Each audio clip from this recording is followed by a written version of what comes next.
प्रणाम सभी को। तो आज की इस वीडियो में मैं बात करने वाला हूँ कोल्ड और कफ। सर्दी का मौसम आ गया है तो किसी ना किसी के कोल्ड या कफ की समस्या तो है ही।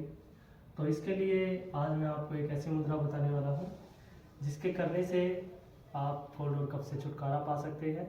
तो इस मुद्रा का नाम है सूर्य मुद्रा।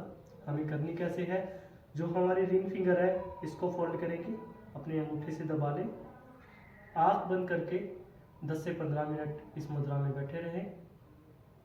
हर रोज़ इस मुद्रा का अभ्यास करेंगे और कोल्ड और कफ से हमें छुटकारा मिल जाएगा। तो सभी इस मुद्रा का अभ्यास करें और कमेंट पे बताएं किस किस को इससे फ़ायदा हुआ। धन्यवाद।